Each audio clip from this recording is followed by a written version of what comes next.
ಇನ್ನು ಸುಮಲತಾ ಅಂಬರೀಶ್ ಬಗ್ಗೆ ಜೆಡಿಎಸ್ ನಾಯಕರ ಹೇಳಿಕೆ ವಿಚಾರಕ್ಕೆ ಸಂಬಂಧಪಟ್ಟಂತೆ ನವದೆಹಲಿಯಲ್ಲಿ ಮುಖ್ಯಮಂತ್ರಿ ಎಚ್.ಡಿ. ಕುಮಾರಸ್ವಾಮಿ ಪ್ರತಿಕ್ರಿಯೆ ಕೊಟ್ಟಿದ್ದಾರೆ. ಏನು ಹೇಳಿದ್ದಾರೆ ನೋಡೋಣ ಬನ್ನಿ.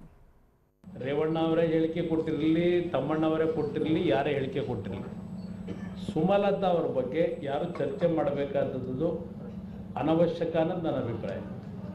ಚುನಾವಣೆಯಲ್ಲಿ ನಾವು ಮಂಡ್ಯ ಜಿಲ್ಲೆಯ ಜನತೆ ಮುಂದೆ ಹೋಗಬೇಕಾಗಿರೋದು ನಮ್ಮ ಪಕ್ಷದ ವತಿಯಿಂದ ನಮ್ಮ ಅಭಿವೃದ್ಧಿಗಳು ಏನು ಅಂತಕ್ಕಂಥದ್ದು. ಈ ಮೈತ್ರಿ ಸರ್ಕಾರದಲ್ಲಿ ಹಿಂದೆ ನಾವು ಏನು ಮಾಡಿದ್ದೇವೆ ಮಂಡ್ಯ ಜಿಲ್ಲೆಯ ಅಭಿವೃದ್ಧಿಗೋಸ್ಕರವಾಗಿ, ಇದ್ರ ಬಗ್ಗೆ ಪ್ರಮುಖವಾದಂಥ ಚರ್ಚೆ ಇಟ್ಕೊಂಡು ಹೋಗಬೇಕು ಹೊರತು ಯಾವ ಅಭ್ಯರ್ಥಿಗಳ ಬಗ್ಗೆನೂ ನಾವು ವೈಯಕ್ತಿಕವಾಗಿ ಅವರ ಹೆಸರನ್ನ ಹೇಳ್ತಕ್ಕಂಥದ್ದು. ಮಂಡ್ಯ ಜಿಲ್ಲೆಯ ಜನತೆಯ ಒಂದು ನಮ್ಮ ಮತ್ತು ಮಂಡ್ಯ ಜಿಲ್ಲೆ ನಡುವೆ ಇರತಕ್ಕಂಥ ಬಾಂಧವ್ಯದ ಕೊಂಡಿ ಇದೆಯಲ್ಲ, ಅದು ನಮಗೆ ಗೊತ್ತಿದೆ. ನಮಗೆ ಆ ಜಿಲ್ಲೆ ನಾಡಿ ಅನ್ನೋದು ನನಗೆ ಗೊತ್ತಿದೆ.